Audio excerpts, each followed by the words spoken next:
With me now, the sage from the South Central radio show host, Larry Elder.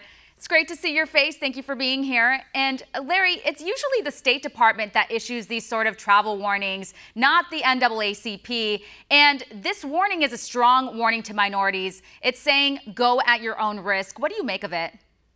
You know, Stephanie, I just saw a movie, I think it was called Skull Island, about all these prehistoric animals attacking people. I guess that's how I should feel if I go to the state of Missouri. I should look around and make sure that no employer forces me to work for him, and then the employer discriminates against me and forces me to file a lawsuit against them. I guess I had to worry about that as a black person when I traveled to the state of Missouri. You know, it would be laughable if it weren't so serious. As you pointed out, the NAACP has evolved from an organization that, in my opinion, was a sincere organization that really cared about civil rights. It's now gone to an organization that cares about equal results. And equal rights and equal results are two very different things. And it really is quite sad and quite scary what the organization has become.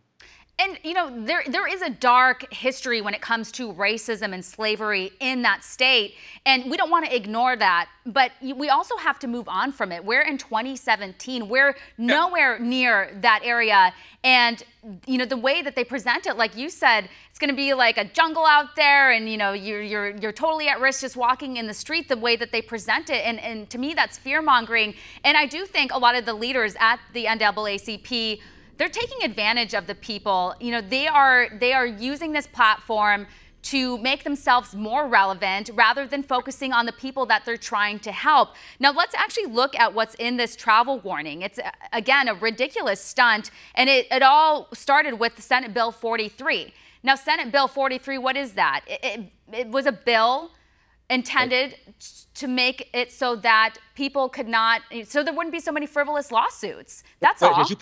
As you pointed out, all the bill did was to put Missouri in line with many other states and in line with federal law. And by the way, there are minority employers, too, who are concerned about what they consider to be frivolous lawsuits. So it doesn't protect just white employers. It protects all employers in the state of Missouri. And the other part of this travel advisory, of course, had to do with Ferguson and the assertion that the Ferguson PD was institutionally racist.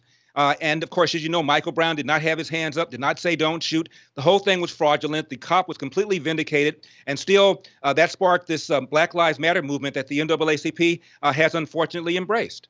Yeah, and that was part of the issue, was that they're saying that, you know, there's racist cops out there. They're going after everyone of color.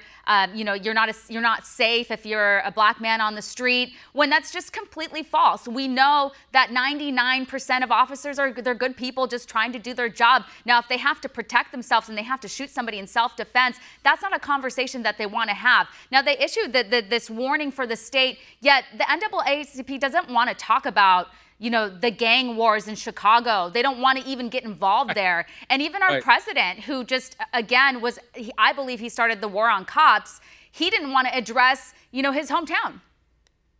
If they really want to issue a travel advisory to have blacks avoid areas where there's high crime and danger, how about issuing a travel advisory to Chicago? How about issuing one to New Orleans? How about issuing one to Newark? I mean, come on.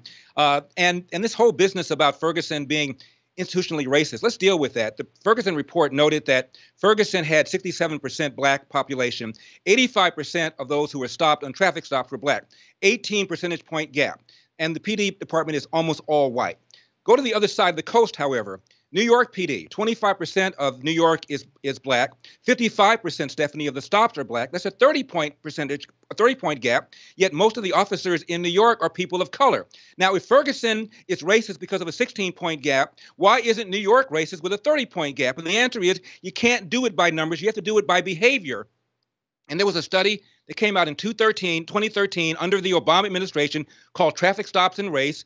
And the NIJ, the National Institutes of Justice, which is the research arm of the Department of Justice, put out a study, and it turned out 75% of blacks who were stopped by cops said they were stopped for legitimate reasons. And it turned out that, according to this study, every single traffic offense, whether it was speeding, driving while drunk, driving without a seatbelt, you name it, a black motorist was more likely to commit it than a white motorist. And the study concluded that the differences in stoppages were because of legitimate reasons. So even Obama's DOJ debunked the whole idea of blacks being routinely, unfairly, and illegally profiled by racist cops. It just isn't true. Yeah, great points there, Larry. And Also, they had an issue with how the state prosecutors handle hate crimes. And I want to point out that just if you're a minority, if there's a crime committed against you, it doesn't necessarily have anything to do with your skin color. I mean, crime happens.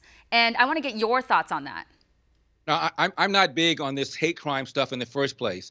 It seems to me if I'm standing at an ATM and there's a Klansman behind me with a rock in his hand, the operative word is not Klansman. The operative word is rock.